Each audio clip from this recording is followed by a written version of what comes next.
Extramuros. Aldo Mazzucchelli y su columna Extramuros en Bajo la Lupa.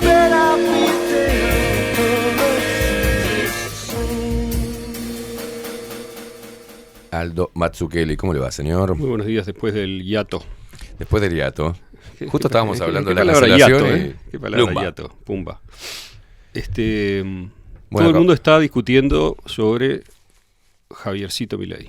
La asunción de Javiercito Milei. Lo vi con Danan y sus superamigues el otro día. Sí.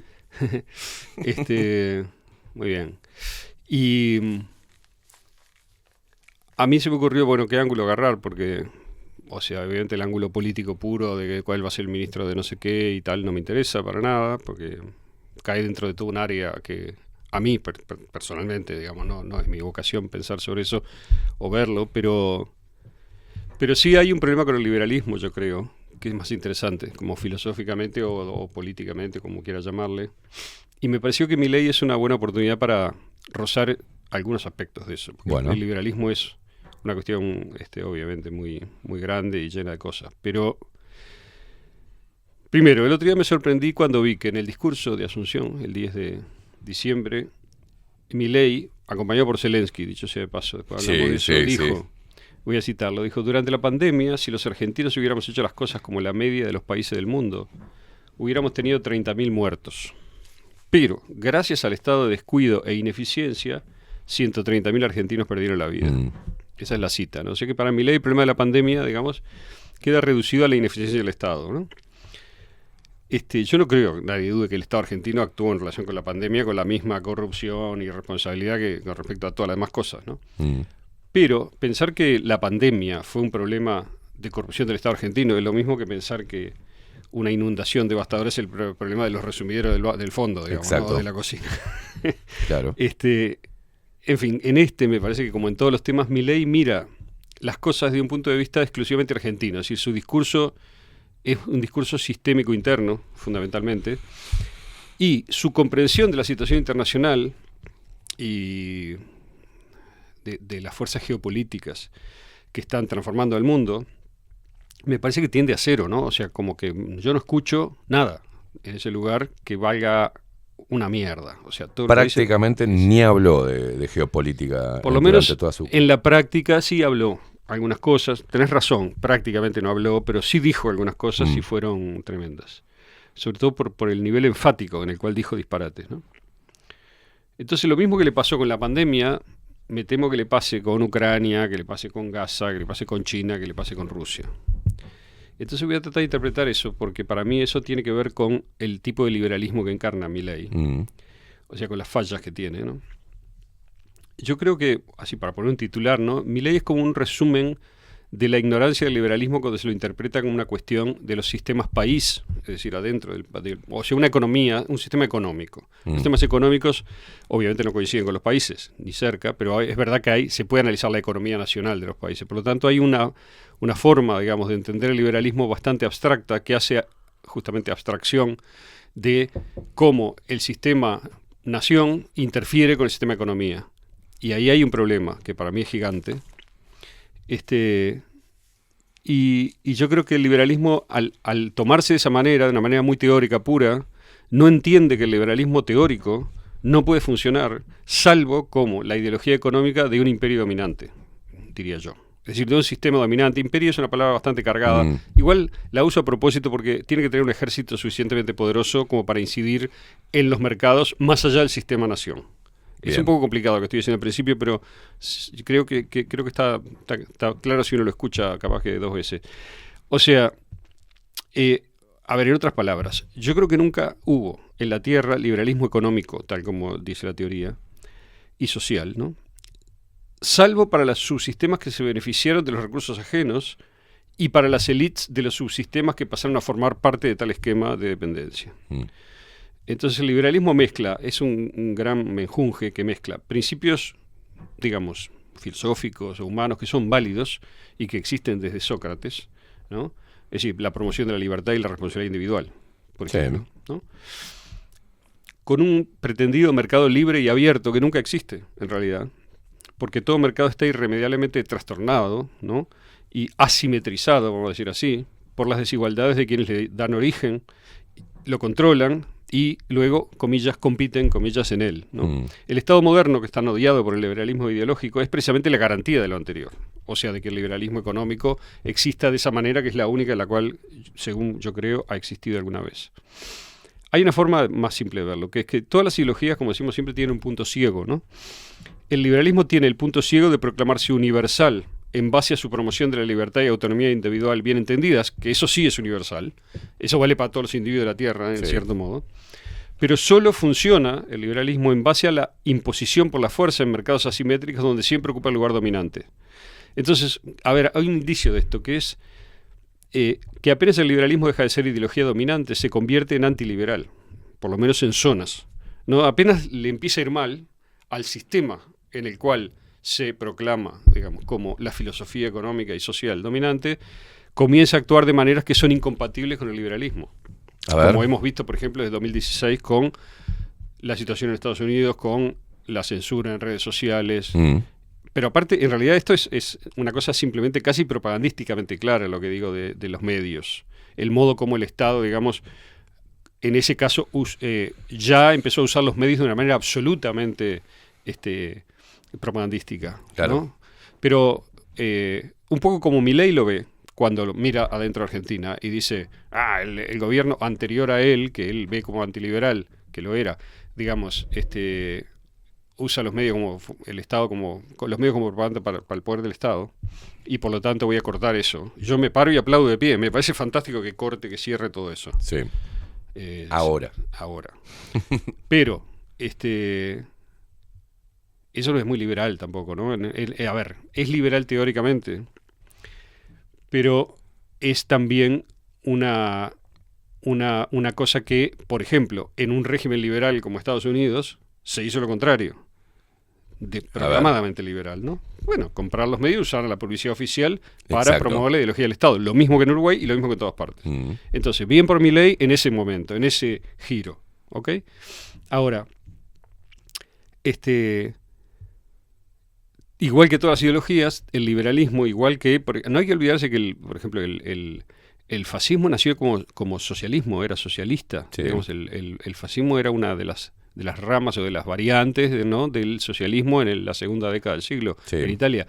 El nazismo nació como nacionalsocialismo también. Exacto. Todos se vuelven autoritarios, digamos, en la medida en que van avanzando, porque hay una raíz de ese tipo, pero el liberalismo también se vuelve jacobino, digamos, porque tiene esa raíz también, de la razón que supuestamente solo está encarnada en el liberalismo, tiene derecho a hacer lo que se le ocurra, digamos, ¿no? Exacto.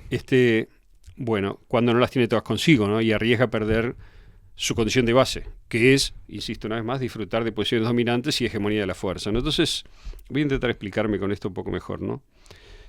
Milei también comparó la situación actual en Argentina con la situación en que se vivió en el mundo en el 89-90. Y dijo algo así como, bueno, aquel día la caída del muro había significado el fin de una época oscura para la humanidad, y lo mismo el 10 de diciembre, ¿no?, que el día de su asunción, es el fin de eso mismo para la Argentina. O sea, según el símil de Milei, ¿no?, ahora empieza un periodo que equivale a lo que los ideólogos norteamericanos previeron para el periodo posguerra fría.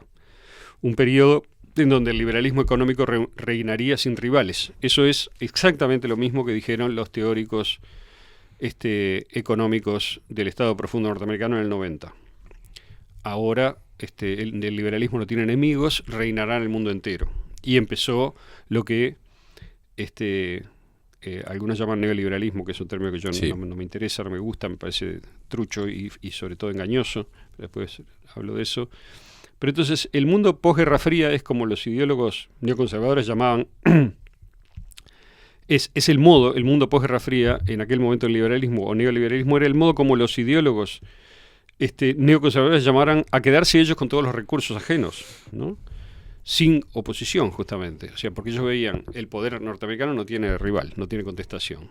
Esto quiere decir, lo que queramos hacer con los mercados, lo vamos a hacer, ¿no? Le llamaban el nuevo siglo americano, ¿no?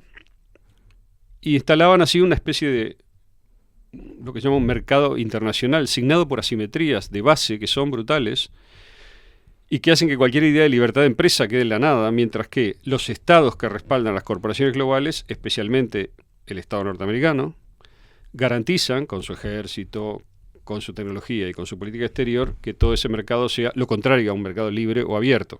Es decir, se abre en la medida en que interesa que se abra. Y para los rubros y con las naciones. O sea, en el fondo son el enemigo del comercio, como de ese escotado, digamos. Y yo creo que Milei en parte es un enemigo del comercio también, por lo que viene diciendo hasta ahora. Veamos lo que hace después, ¿no? ¿Por qué es un enemigo del comercio? Puntualmente. Porque manipulan el comercio con trabas, proteccionismo, etcétera, en la medida en que les sirve a ellos. En cuotas, términos de intercambio desiguales, todas las formas en las cuales ese mercado es cualquier cosa menos un libre mercado, en donde hay concurrencia y los países, por ejemplo, las empresas de lugares, digamos, que no están en el centro o que no están amparados por ese poder, digamos, no tienen la libertad de... ¿Por qué Uruguay no tiene una fábrica que produzca aquí, digamos, el producto terminado de papel o los subproductos de la celulosa que sean para las industrias en las cuales se lo usa y lo exporte como uruguayo al mundo? Sí, bueno. ¿Por qué no hay ciclo completo?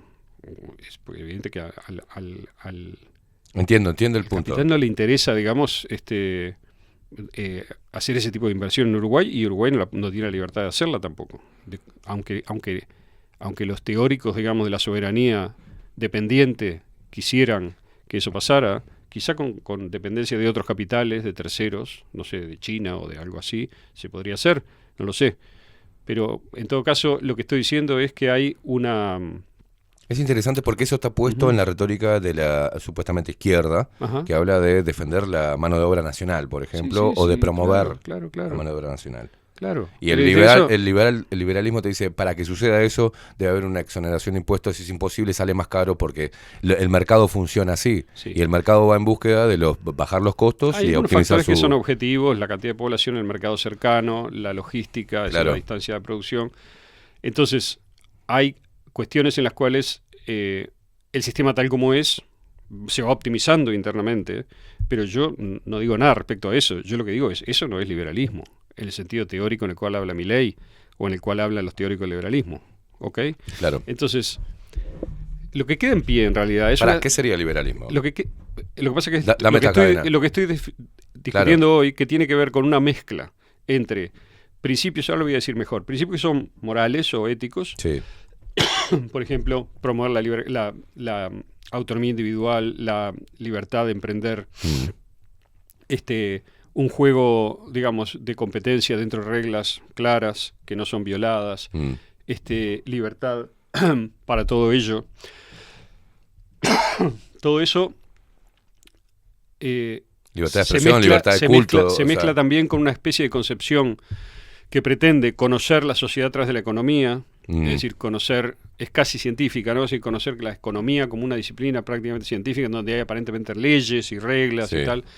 Esa mezcolanza, digamos, no funciona como tal. Es una ideología, es una mezcla en una olla de una cantidad de cosas, de las cuales algunas nos gusta el gusto y otras quedan más ricas metidas dentro de esa olla, pero en realidad son incomibles. Entiendo. ¿No? Entonces, lo que queda en pie de todo ese esquema, para no desviarme un poco, porque es bastante, digamos, tengo que mantener la rienda corta en este tema, porque si no, nos vamos al carajo, ¿no?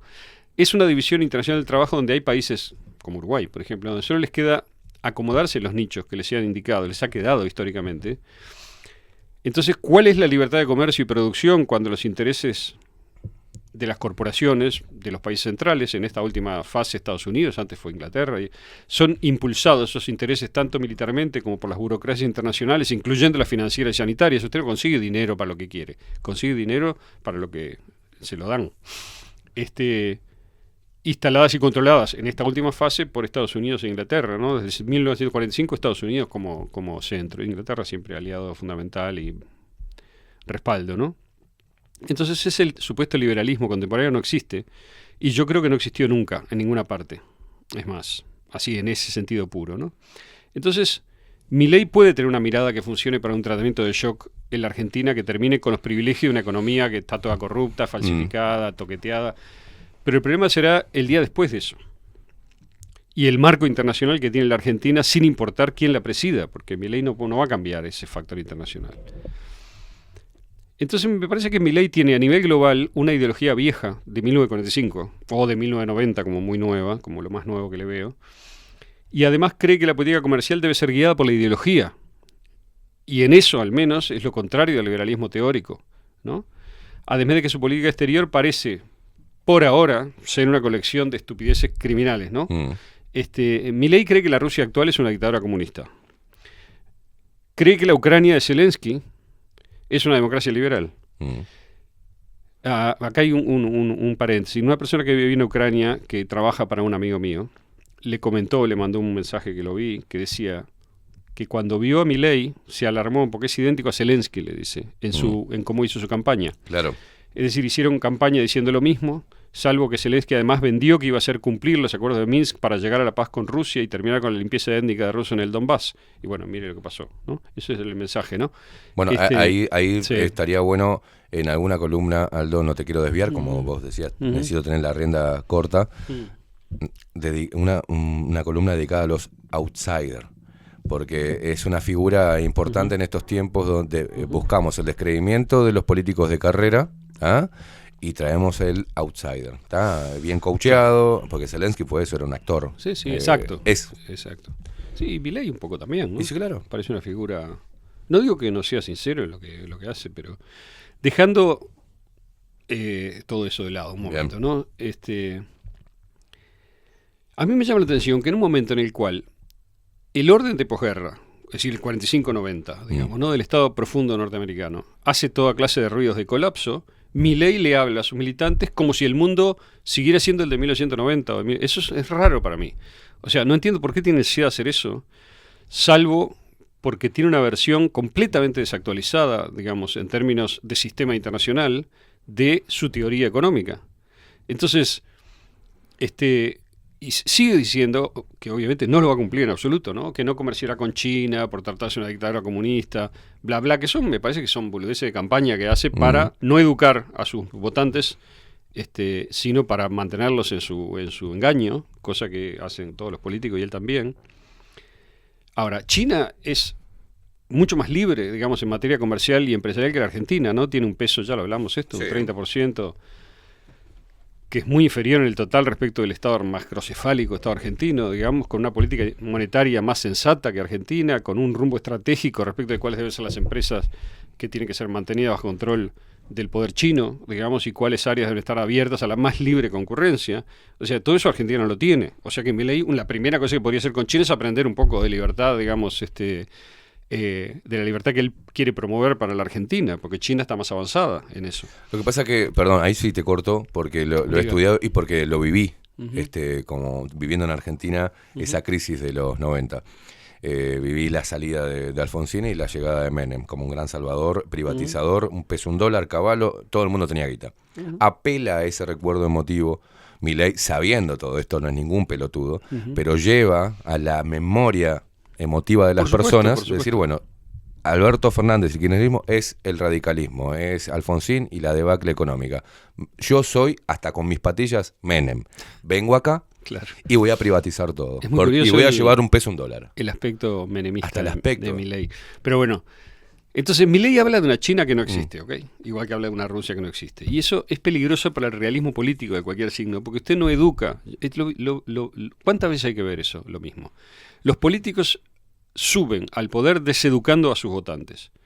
Sí, claro. Evidentemente esto ya es a propósito, porque como usted dice, si no es un pelotudo, bueno, entonces podría haberlo hecho mejor, digamos, ¿no? Claro. Pero yo lo vi acá en Uruguay también. La izquierda subió al poder deseducando a sus militantes y luego hizo todo lo contrario de lo que había dicho, porque era lo único que le quedaba por hacer, y lo pagó. Porque cuando las cosas van bien, no sé qué, cuando las cosas van mal, todo te cae arriba, te lo cobran todo hasta el último peso, ¿no? De todo lo que mentiste, digamos, ¿no? Sobre cómo es el mundo para que te den el voto. Bueno, está haciendo lo mismo. Entonces, otro problema, ¿no? Que acumulo, ¿no? Para mí, cuando uno escucha hablar a Milei, uno escucha a un individuo, un tipo con cero liberalismo personal, ¿no? Yo otra vez discutía con Ovenir hace como un año que para mí el único liberalismo que hay es teóricamente el económico, no el personal. Pero entiendo lo que el talante liberal, ¿no? Que quiere decir, bueno, ser un poco abierto, digamos, a que los demás pueden pensar distinto y ver... Bueno, Milei es un teórico del liberalismo que no parece aplicarlo en absoluto para él. digamos, ¿no? Porque sus opiniones sobre cualquier idea alternativa a la suya son salvajemente violentas y eso puede transmitirse en su política real o no. Pero lo veremos, ¿no? Pero desde luego que ese mensaje no anima, digamos, a nadie a sentirse igual, digamos, si pensás distinto, ¿no? Claro. Bueno, entonces, Milei cree que Rusia, que es una sociedad capitalista de mercado con un crecimiento importante durante y después de las sanciones, o durante, porque todavía están vigentes de Occidente, es todavía la Rusia de Brezhnev o de Stalin, ¿no? O sea, cree que China es un país comunista, porque Milei prefiere priorizar los eslóganes ideológicos de hace 35 o 70 años a la realidad de hoy. Entonces me parece que así le va a ir en materia internacional, pero como corolario a esto promueve, además, el genocidio de palestinos en Gaza, Sí. porque adopta una incomprensible e innecesaria posición de fanatismo pro-sionista. Exacto. Digo sionismo especialmente, Sí, y sí, hay sí. que... Para no ya decir- sabemos esto, porque el truco uno del sionismo sigue siendo... Hoy vi una cosa que está pasando en Harvard, en Estados Unidos, que es tremenda, ¿no? Que tiene una directora de la universidad nueva, que es negra. Para ellos es muy importante que sea negra. Solo hablan de que es negra, no hablan de si es buena, Sí, digamos, sí, mala. administradora o mala, bueno. Que hizo unas declaraciones en donde el lobby, digamos, sionista norteamericano se puso de punta y la quieren bajar. Entonces ahora hay una discusión entre antisemitismo, Black Lives Racismo. Matter, todo un quilombo, porque todo falso, digamos, toda la discusión Claro. falsa, completamente superficial, pero los medios mordiendo, ¿viste?, de todo eso, y los lobbies operando sobre la base de esas categorías para tratar de sacar ventaja. Pero es evidente que el sionismo, el truco uno del sionismo es esconderse atrás del concepto de judaísmo para hacer Exacto. su política. Es el escudo, digamos, con el cual... Entonces, si uno critica las políticas concretas, por ejemplo, militares, del Estado de Israel, controlado por el sionismo, entonces uno es un Hitler antisemita. Exacto. Ese es el truco, ¿no? Siempre hacen el mismo. Esto es una posición basura, no admite un segundo de conversación para mí. Pero una cosa, a ver, recordemos de vuelta, es el sionismo, que es perfectamente descriptible, conocido en materia histórica, política, de fines del siglo XIX, que comentamos más de una vez Sí, acá, sí, ¿no? sí. O sea, su trayectoria histórica. Otra cosa es el judaísmo, que como todas las definiciones de este tipo no es nada fácil de hacer, ¿no? Porque tenemos judaísmo religioso de múltiples variantes, tenemos también una porción menor de quienes son llamados judíos, que no son religiosos, una porción que son semitas de origen, pero que es mínima, Sí. o no mínima, pero es menor. Tenemos judíos laicos, que no son religiosos, pero tampoco sionistas. Exacto. Y por lo tanto, pero ni unos ni otros, ninguno de ellos son todos los que se llaman judíos. Por lo tanto, el judaísmo no puede ser ni una definición religiosa ni una definición étnica. Entonces, tenemos después un sionismo, que es un movimiento ideológico y político, que en esencia es laico, aunque use algunas frases y motivos religiosos cuando le viene bien, ultranacionalista, sin componente étnico semítico, mayoritario, porque la inmensa mayoría de sionistas han sido europeos, ¿no? Alemanes, polacos, digamos, Sí. rusos, ucranianos, ¿no? O sea que el sionismo usa el concepto de judaísmo, que en cualquier caso es un concepto más amplio, ¿no? Y legítimo que sionismo, intenta confundirse con él y de ese modo justificar toda su política nacionalista como defensa de lo que presentan siempre como un pueblo perseguido, ¿no? Históricamente. Claro. Entonces, esa palanca propagandística es muy clara, es muy simple de ver. Hoy vi una Y declaración cuenta que hizo... nada más que con la Biblia misma, o Claro, digamos. a cuando ver. conviene se usa lo religioso, Claro. se alían con sectores o facciones del mundo religioso judío que ocasionalmente están de ese lado, mientras que hay otras que están en el lado contrario. Hoy vi que Biden hizo una declaración en la Casa Blanca, estos días, ayer, creo que fue anteayer, en una celebración judía que se hizo en la Casa Blanca, en donde dijo: para ser sionista no hace falta ser judío. Yo soy y siempre fui sionista. Hermoso. O sea que es muy claro, digamos, y Sí, de sí, doble sí, filo también, claro. si querés, lo que dice Biden, ¿no? Entonces hay muchos judíos que no están de acuerdo con esto o no lo ven igual, yo lo respeto, pero yo creo que la mayoría de ellos caen en la misma trampa en que caen muchos no judíos occidentales, ¿no? Que es confundir a un criminal de guerra como Netanyahu con el judaísmo histórico, ¿no? Entonces yo creo que habría que separarlos. Pero Milei los junta también, ¿no? Los pone juntos. Es decir, Milei suena exactamente como un sionista, no como un judío religioso, que es lo que él dice ser, Bien. ¿no? Y esto es raro, o no es tan raro, pero bueno, es así. Y Milei es un aliado furibundo, yo diría, del Estado de Israel en un momento en que Israel va camino a estar más aislado del mundo entero que en toda su historia anterior. Esto lo dije el primer día que empezó el problema en Gaza, que usted me acuerdo que me preguntó por qué lo ve más aislado. Creo que ahora que pasaron 2 meses se ve más claro, que está más aislado. Está tan aislado que el secretario general de Naciones Unidas, que no es precisamente un aliado, digamos, de ninguna forma de revolución en el mundo, en el orden mundial, intentó imponer una declaración de cese al fuego y Estados Unidos se la vetó en el Consejo de Seguridad la semana esta que acaba de terminar. O sea, que terminaron esta semana, en los últimos 7 días. O sea, es absolutamente una señal de aislamiento que ya nadie en Naciones Unidas lleva lo que está haciendo el gobierno de Israel. Es un genocidio a una escala desconocida en los últimos 50 años, lo que está pasando. Y bueno, y el único respaldo real que tiene el gobierno israelí es Estados Unidos. Entonces, el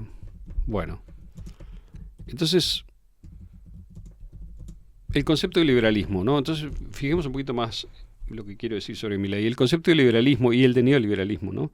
Que yo siempre rechacé porque siempre me pareció malamente definido por los propios, digamos, liberales norteamericanos de los 90, y después le fue vendido a los marxistas decadentes de los años 90 como una frase propagandística para referirse a una situación nueva que no está bien descripta de esa manera para mí. Pero bueno, ese concepto de liberalismo está en el meollo de todo este asunto que estamos discutiendo.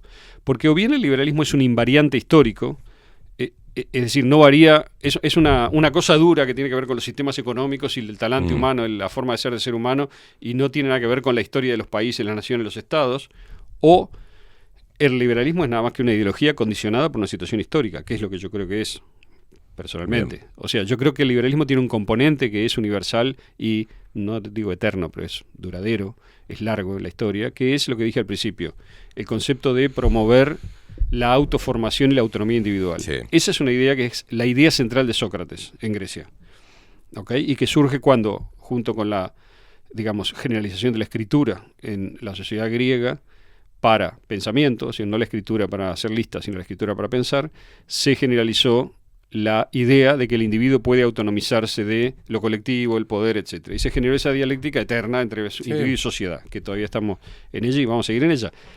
Pero entonces es uno de los polos. Los sismos, el individualismo contra colectivismo, claro, y ahí tenemos esas dos líneas. Ahí tenés dos sismos que son, en cierto modo, una exageración de ambos lados, sí.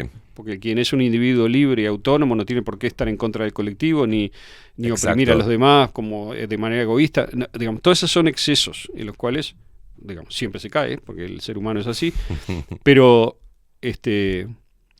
entonces digo, existe esa ¿cómo decir? Esa disyuntiva inicial. Y yo creo que los teóricos más puros del liberalismo, los más teóricos, ¿no? Empezando por los británicos de varias nacionalidades que lo concibieron, o sea, de escoceses, ingleses, irlandeses, que lo concibieron durante la formación de la modernidad, lo presentaron más bien como un invariante, ¿no? Como algo puro. Entonces abren ese carácter como eterno, digamos, del liberalismo. Y yo diría en dos cosas, como una ética y como una ciencia. O sea, lo que les decía más temprano, ¿no? Nos hablan de que la economía es científica y a través de ella se puede conocer lo que hacer con ella y además conocer a la sociedad, un poco en la línea de Smith, de Ricardo y de Marx, que es no por nada seguidor de estos, ¿no? Siendo contrario. Y por otro lado nos dicen que el liberalismo es un modo de ser de la gente en relación con los demás. Respetar a los otros, exigiendo respeto para sí mismo, cultivar los intereses propios dentro de un límite que respetar el de los demás, jugando dentro de reglas claras que da el mercado, ¿no?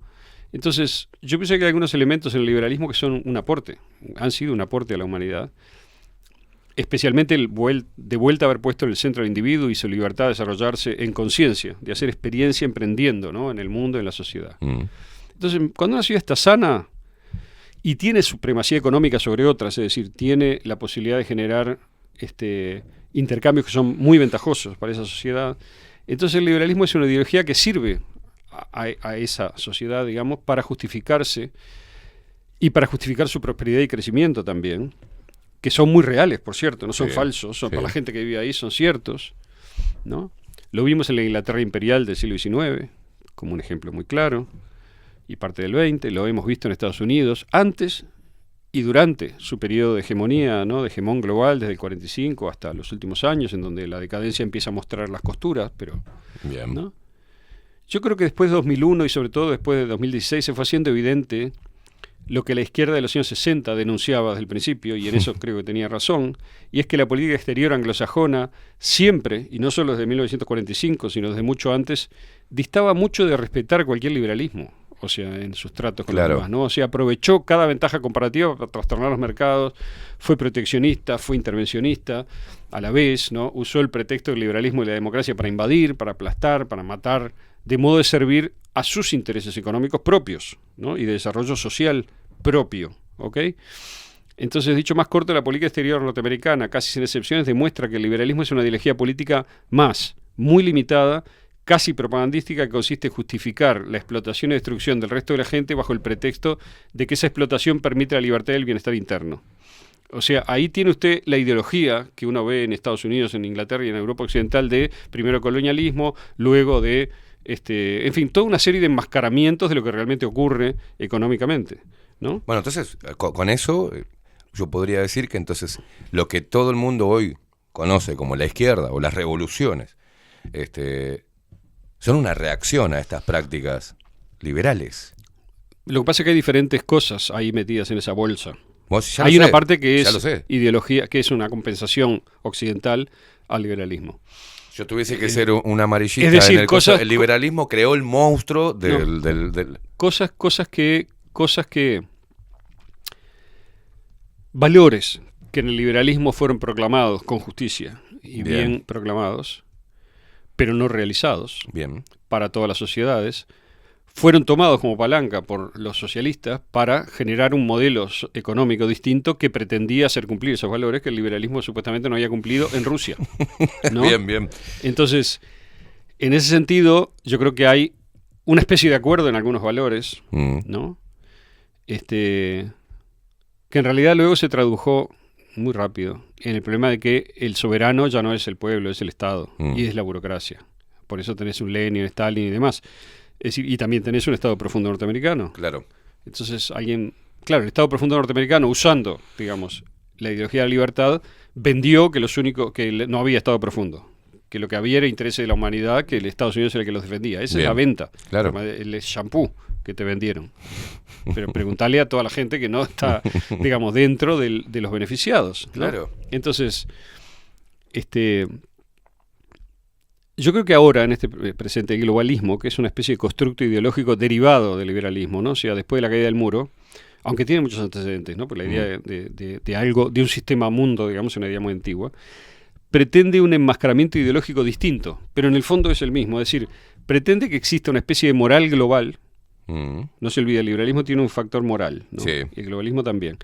Hecha de unos dictados sobre la naturaleza, por ejemplo, esto es natural, esto no, lo que es natural es bueno acá y malo allá. Sí. Esto es un disparate. Todo, digamos, no tiene que ver con una verdadera comprensión de la ley natural en el sentido de Santo Tomás o algo así, sino, digamos, una cosa arbitraria hecha por fines propagandísticos en donde, usando razonamiento analógico, por ejemplo, todos los bichos con ojos, no sé qué, digamos, se imponen determinados dictados que le convienen a alguien, ¿verdad? Punto. Que nunca se sabe a quién es, pero seguro existe.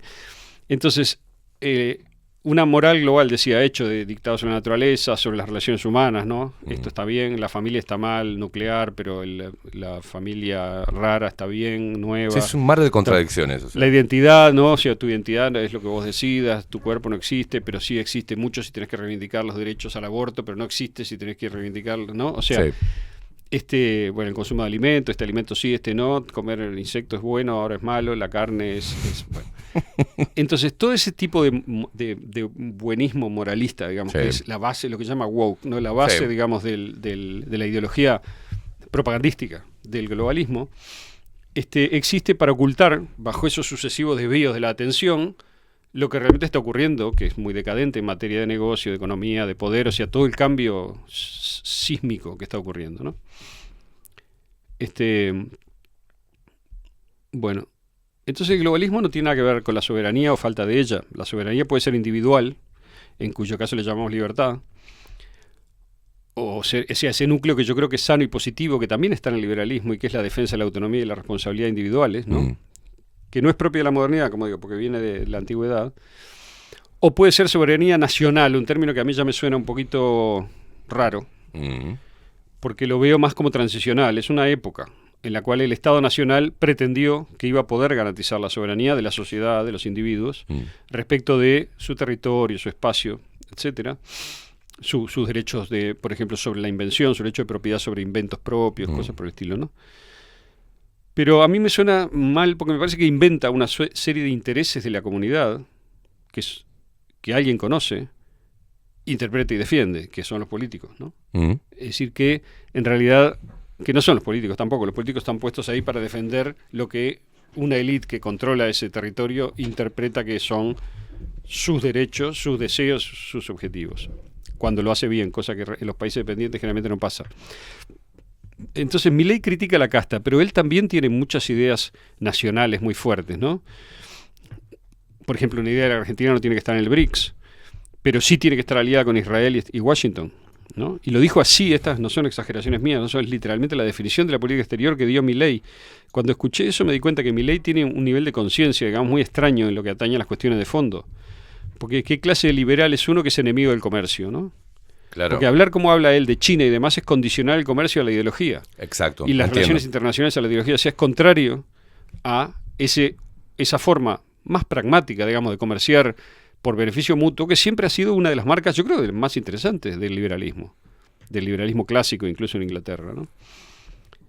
Entonces, también dice que va a generar libertad monetaria en el futuro, pero sus ya insufribles focas hablan de Bitcoin en las redes. O sea, ya son insufribles. Hace 4 días que están. Sí, no. Quizá lo haga a la larga, pero lo que está haciendo ahora es pegar la economía argentina al dólar, justo cuando media humanidad observa cómo el dólar y Estados Unidos van a colapsar de un momento a otro, ¿no? O sea, entonces, ¿qué clase de estrategia de libertad económica es esa? No, o al menos ver cómo lo que pasó, que analizaste en tus columnas, sobre el conflicto de Rusia, Ucrania, Estados Unidos y demás, y cómo y el problema, que la cantidad de muertes y guerras e intervenciones cuando se quiere quitar el dólar como moneda de transacción única. Claro, o sea, lo que está pasando con Arabia, con Israel, todo tiene que ver con eso, con la estrategia en Asia tiene que ver con eso, claro. O sea, la hegemonía. Entonces, ¿qué clase de liberalismo es el que dice que se va a subir al bote, digamos, ¿no? Orgullosamente diría, ¿no? De Occidente, Washington, Tel Aviv, ¿no? Cuando el resto del mundo se está bajando horrorizado, claro, ¿no? Por los crímenes de ambas capitales, y me refiero limitando en presente a Ucrania y a Gaza, justamente, ¿no? Entonces, y eso pasa porque la conciencia de la historia del siglo XX-XXI está creciendo bastante rápido, pese a que hay un gran manto de bosta encima, digamos, que trata de taparlo, pero yo cada vez encuentro más gente que se da cuenta. Entonces, claro, la falacia fundamental, ¿no?, que es el dogma fundamental del liberal ideológico, es que el mercado, las fuerzas ocultas de algún tipo, en general no creen en Dios, sino en alguna misteriosa combinación de leyes naturales y materiales, ¿no?, algo así como informulables pero infalibles, van a garantir que las reglas de la sana competencia se van a cumplir. Pero el problema inicial es quién pone esas reglas y las hace cumplir, porque eso no es abstracto, es concreto. Claro. Y lo que vemos en todos lados en la historia es que estas reglas tienen un componente fundamental en el Estado y el ejército. Particularmente un ejército imperial, como dije hoy, o sea, un ejército con capacidad real de incidencia fuera del territorio en defensa de los intereses de un subsistema, ¿no? Entonces, y también precisan que el Estado de los estados liberales raramente haya sido liberal. Es decir, precisan que ese Estado defienda condiciones de mercado que no son liberales para todos, no son iguales, no son de libre mercado, ¿ok? Entonces, como se ve acá, estoy siempre haciendo jugar entre sí, como en conflicto, los subsistemas nacionales con otros subsistemas externos. Por ejemplo, ¿qué digo subsistema? Me refiero a el concepto de sistema es muy lábil, se puede mover para adelante y para a más concreto y más general. Es decir, por ejemplo, alguien puede decir, la economía norteamericana es un sistema, ¿no? Y como tal, digamos, hay determinadas instituciones que rigen esa economía, que tienen jurisdicción sobre ella, etcétera, pero luego tenés la economía alemana o la economía uruguaya, que son otros subsistemas. Claro. Todos están interconectados, evidentemente. Alguien puede hablar de un sistema de economía global también, que es tan infinitamente complejo que no sé, y lo mismo las otras, ¿no?, incluida la uruguaya. Son sistemas tan infinitamente complejos que es muy difícil, como la experiencia muestra, digamos, prever cosas en ellos, ¿no? Pero bueno, entonces el liberalismo es en economía una especie de teoría de la boca para afuera. Es una definición que me gusta, ¿no? O sea, que solo puede parecerse a lo que promete cuando tiene ventajas señaladas, que pueden ser o bien de hegemonía o bien de dependencia. Esto es curioso, ¿no? Porque el Uruguay liberal, por ejemplo, vamos a poner un ejemplo para que se entienda lo que trato de decir. El Uruguay liberal, es decir, el Uruguay de 1860 o a 1900X, ¿no? Alguien puede decir hasta hoy, otros pueden decir no, en realidad, digamos, el rol que tomó el Estado, digamos, y la economía colectiva en Uruguay a partir de 1930 o 32 o 30, por ahí, generó una sociedad que ya no es liberal en sentido económico, de ninguna manera. Bueno, esta no es una discusión que voy a dar acá, pero me interesa el periodo anterior. En general, casi todo el mundo admite que el Uruguay de 1860, más o menos, hasta 1900, hasta el vallismo inclusive, fue un país liberal, una economía liberal. ¿Ok? El Uruguay liberal pudo existir, igual que la Argentina liberal, que Milei exaltó en su intervención, en su discurso de Asunción el otro día, ¿no? Solo mientras los capitales ingleses estaban procesando la incorporación del Río de la Plata al sistema mundo de la economía, regido por ellos, desde un lugar particular, es decir, como productores de materias primas y reservas de recursos no explotados para el futuro. Eso fue el rol central que se le otorgó a esta zona del mundo, digamos. A cambio, durante ese periodo, la ideología liberal de los países centrales, de Inglaterra en particular, también pudo aplicarse aquí. Y tuvimos escuela pública, educación de calidad, creación de ciudadanía, instituciones, digamos, sociales buenas, digamos, funcionaban, leyes que se cumplían aproximadamente. O sea, estas ciudades fueron ricas y se beneficiaron de ese impulso de libertad de inversión y cierta libertad comercial con bajo peso del sector público. Ese es el primer momento. O sea que Uruguay, al ser incorporado, digamos, dentro del sistema mundo bajo el ala inglesa, se benefició de la política inglesa en varios sentidos, en muchos sentidos. Y podemos decir que hubo un Uruguay liberal en el sentido más parecido a lo digamos, ideal que podamos haber visto, ¿ok?, en este país. Pero estos procesos son muy móviles. La riqueza hizo que los que mandaban en Uruguay, ¿no?, los que estaban en control de la producción ganadera, de la dirección política, etcétera, tuviesen dos realidades fundamentales de que ocuparse. Por un lado, tenían que mantenerse ellos como intermediarios privilegiados de los ingleses. Esto es más complicado. Hubo un tema con la propiedad de la tierra también que se dio en ese momento, en donde en un momento era más rentable, digamos, vender o arrendar la tierra que desarrollar determinados emprendimientos propios, etcétera. Bueno, no importa. Esto es. ¿Cuándo sale el concepto de la Suiza de América? Más adelante. Sí. Entonces, tenían dos cosas de que ocuparse. Primero, cómo mantenerse ellos dentro de su posición, que era de privilegio, que se estaba beneficiando mucho, y cómo desarrollar a la vez un proyecto nacional bajo su control, que era un deseo, digamos, de la, digamos, ¿cómo decir?, de la burguesía nacional, por llamarle así, en todos estos países. Entonces, muchos creyeron que las dos cosas no eran incompatibles, y yo creo que probablemente no son. O sea, ellos creyeron que se iba a poder desarrollar la industria nacional sobre la base del dinero e intereses extranjeros, que iba a generar una acumulación, y se iba a poder desarrollar la tecnología propia en base a la importación de tecnología ajena, porque si uno piensa toda la tecnología que teníamos, el 19 era importada. La mayoría, no toda, pero la mayoría. Yo no digo que esas ideas sean irrealizables. Si se tiene la escala y la coyuntura, es decir, de pronto no sean incompatibles las dos cosas y todo eso se puede hacer. Como los asiáticos, por ejemplo, China, incluida tardíamente, parecen demostrar. Primero lo hicieron los tigres asiáticos, lo hizo Japón y después China, ¿no? Pero, es decir, ellos hasta ahora tienen su propia tecnología, después de copiarla, y tienen su propia industria, luego de recibir inversiones masivas de afuera, ¿no? O sea que, en el caso de ellos, pareciera que era un rumbo posible. Estamos hablando de hace 130 años, 150 años. Pero para el Río de la Plata no funcionó igual, quizá por el lugar donde estamos, quizá por la base cultural que tenemos, por la cantidad de población, por la tradición, por el tipo de producción, por muchas razones, ¿no? Porque la ubicación y la distribución mundial del trabajo no es la misma, entonces la cultura no es la misma y la tradición tampoco. Y cuando las élites locales vieron que la llegada de capitales les permitiría hacer crecer el Estado, ¿no?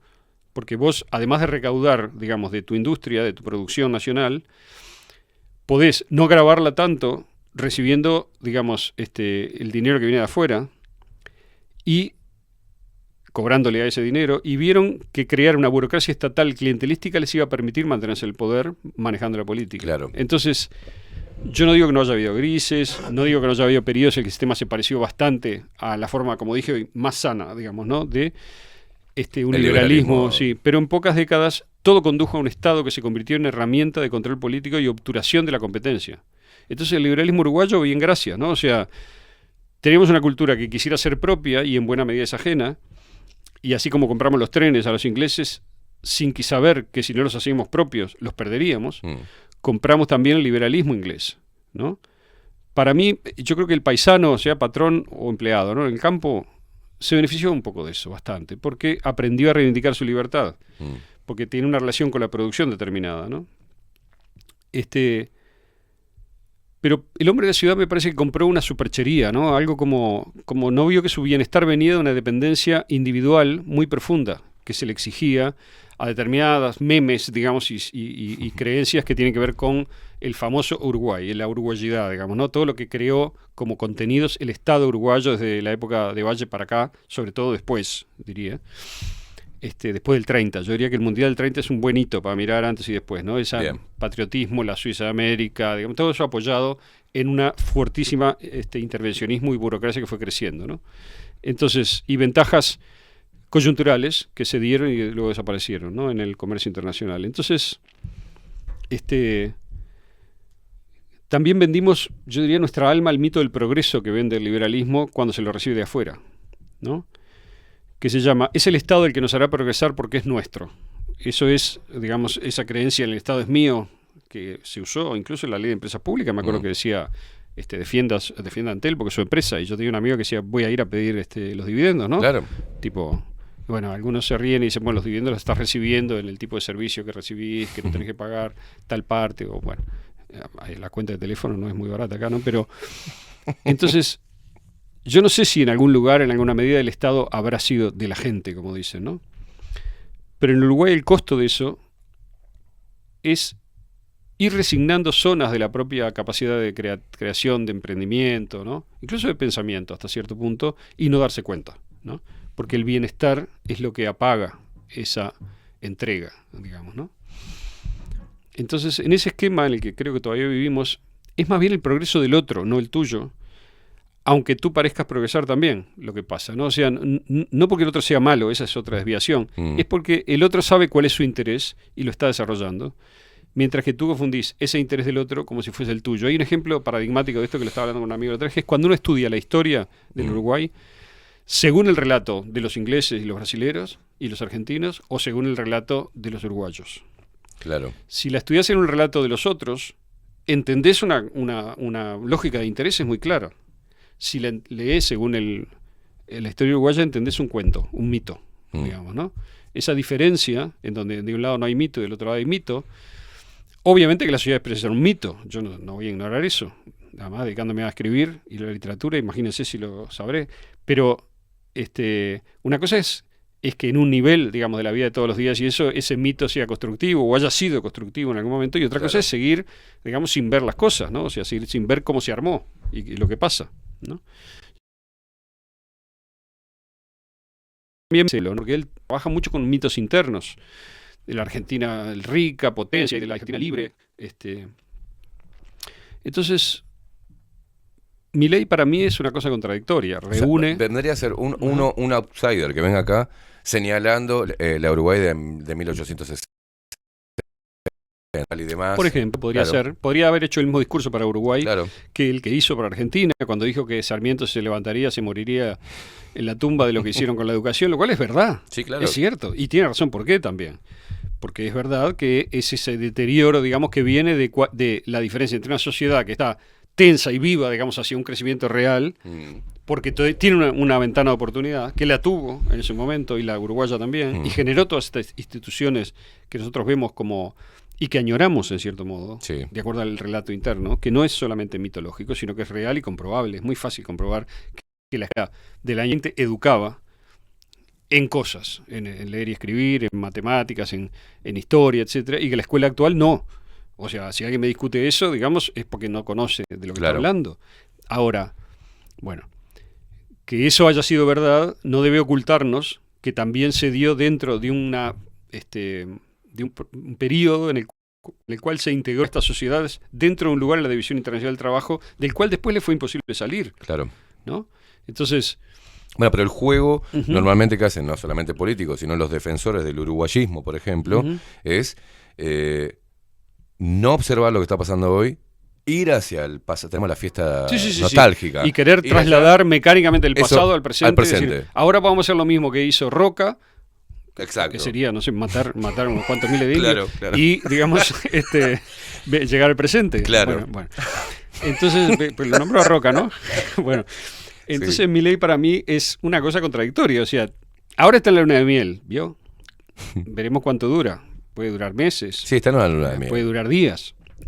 Porque su discurso tocó tonos épicos, muy conocidos, de nada se logra sin esfuerzo, justamente citando a Roca, que es el mayor genocida de indios con fines modernizadores de la historia americana, ¿no? Pero bueno, pero se lo hizo no a los argentinos de 1880, que estaban llenos de fuerza para progresar dentro de un modelo joven y sano por entonces. Ese discurso se lo hizo no a aquellos jóvenes, sino se lo hizo a los jóvenes virtualizados de ahora, digamos, que no saben nada de historia y todo de comodidad y de ganancia y de éxito. Se lo hizo a empresarios totalmente adaptados al sistema anterior, al sistema vigente, digamos. Se lo hizo a masas laneros que ya no saben bien lo que es estar mal, porque es decir, han estado siempre mal, ya saben perfectamente su vida normal, pero no tienen ninguna idea de ascenso social en base al propio esfuerzo, al propio mérito. Esa idea, que es una idea bien de la sociedad liberal sana, digamos, de los años 1880, no existe más. La mayor parte de la gente no la conoce ni la cree, sobre todo. Entonces, alguna gente sí, porque están educados y saben que fue, pero la mayoría de la gente, ¿a usted le parece que cree en eso o cree en el éxito rápido y en conseguir una forma de seguir subsistiendo, digamos? Entonces, a esa gente es a la que Milei está pidiendo un esfuerzo. Capaz que se produce el milagro. Capaz que, digamos, las ideas muestran una vez más, digamos, su capacidad de tensionar a la gente, hacer sacrificio. Lo han demostrado muchas veces. Quizás pase de vuelta. Pero la tiene difícil, Milei. Veíamos el mismo discurso, hoy pasamos un resumen ahí de lo que había sido la Revolución Cubana, y veíamos un discurso liberal de Fidel Castro. Para poder llegar a los 10 millones de toneladas de azúcar tenemos que hacer un esfuerzo todos, o sea, vamos a laburen hasta que les haga sangre de las manos. Es más o menos lo mismo. Todos fueron portavoces. Es normal, ¿no? Las sociedades, si quieren hacer un esfuerzo, los líderes tienen que hacer ese discurso. Y sí. El problema es si lo va a poder hacer o no. Claro. No que el discurso esté mal o bien. Yo digo, hacerle el discurso de 1880 a muchachos de 2024 es riesgoso, porque los valores sociales, los hábitos y el horizonte, sobre todo, que está dado por la situación internacional, sobre todo, no por la situación local. Porque la gente que se esfuerza es la gente que entiende el mundo. A la otra, esa gente es la que luego arrastra a los demás a esforzarse. Puede ser que haya, digamos, un renacimiento del nacionalismo en Argentina que mueva, digamos, a las masas a plegarse, no sé, quizá pase. Tuvo muchos votos Milei, pero bueno, es todo un gran signo de interrogación y es parte de la contradicción, ¿no? No, es ahora, analizar qué fue lo que movió a esta reivindicación soberana o este levantamiento del pueblo en contra de un gobierno. Los medios vienen preparando eso con su show desde hace 25 años. ¿Qué es lo que dicen todos los medios? Son todos ladrones. ¿O no dicen eso los medios? Sí. Eso dicen todos los medios en Argentina, en Uruguay, en todas partes. Otra vez. Lo dicen de una manera sutil. Se bajó el stream. Es hermoso. ¿Lo seguís grabando? Sí, seguimos grabando. Seguimos hablando.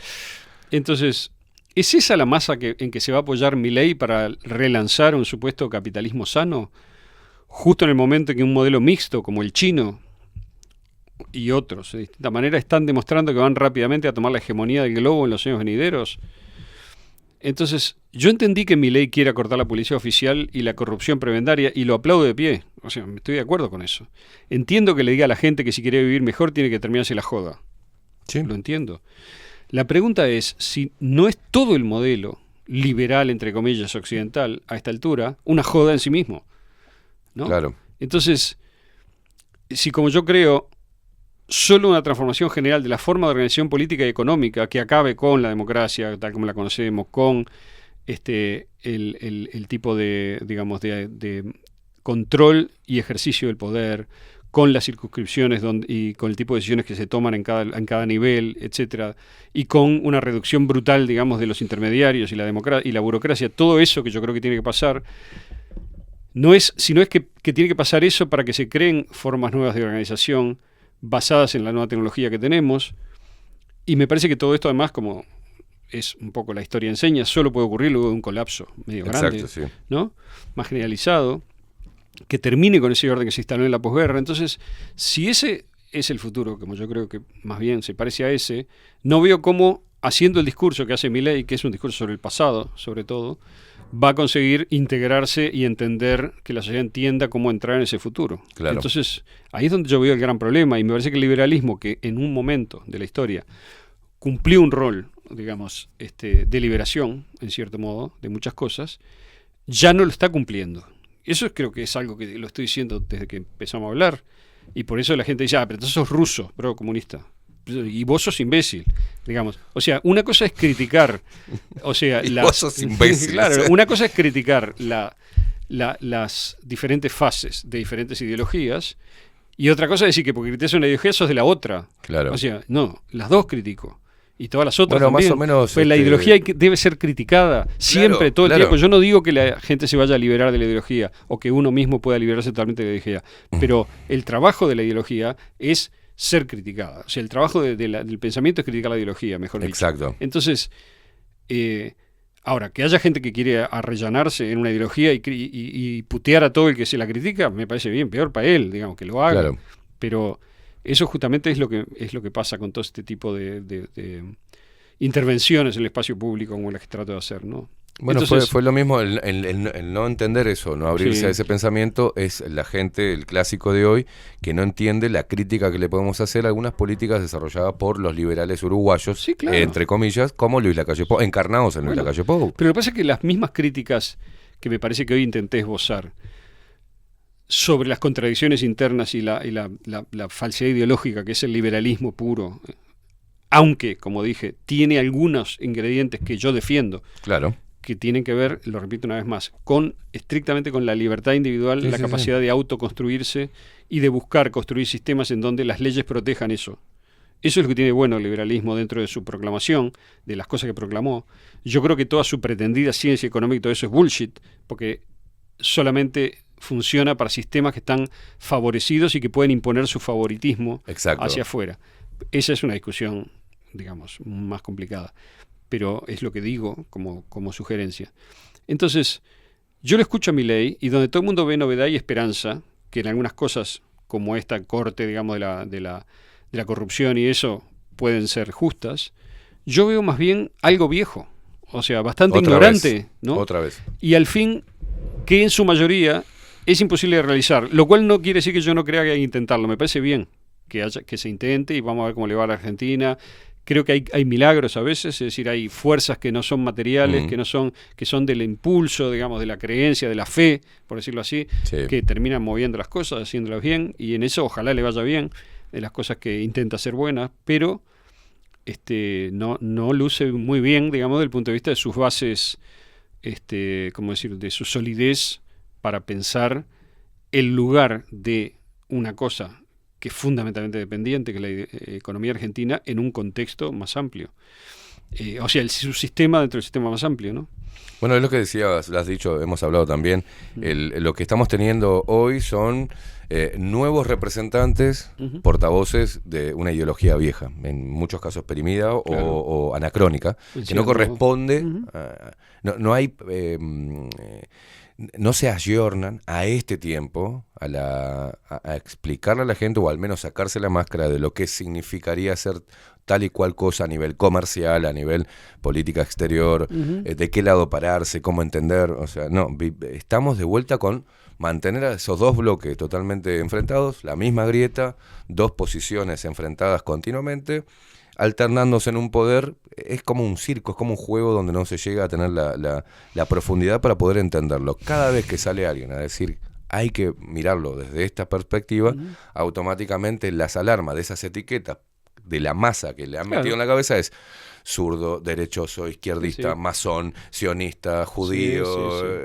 Es increíble, eso. Es increíble. Y todo a la vez. Y por eso surte efecto la retórica política de hoy, o sea... Sí, pero lo surte un efecto que yo creo que es sobre todo defensivo ya.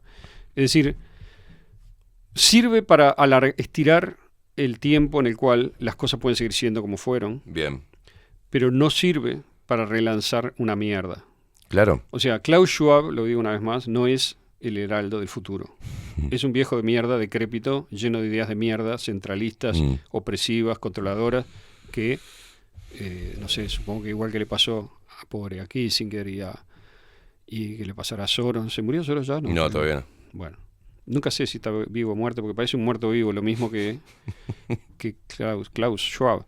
Es decir, que toda esta frontmen propagandistas, digamos, del globalismo y demás, terminan siendo los impulsores de una especie de reforma del sistema para peor, que solo tiene la finalidad de mantener en el control y en el poder a los viejos, a lo viejo, e impedir que se dé la transformación que se tiene que dar. Que no es que todos vamos a convertirnos en China, como piensa la gente, pensando de manera vieja. Claro. China es una parte del sistema viejo también, que tiene algunas, digamos, peculiaridades tecnológicas y demás que algunos usan como para decir el futuro va a ser así. Yo creo que en algún momento puede ser que en un tiempo sea así, pero el futuro no va a ser así, porque la tecnología mezclada con la capacidad humana de ser libre permite otro tipo de organización, las dos cosas juntas, y esa esa yunta se va a dar. Es cuestión de tiempo y de que se termine de ver todo lo que es disfuncional hoy ya en el sistema viejo. 3 minutos pasan de las 12 del mediodía. Aldo Mazzucchelli, un placer, como siempre. Un gusto.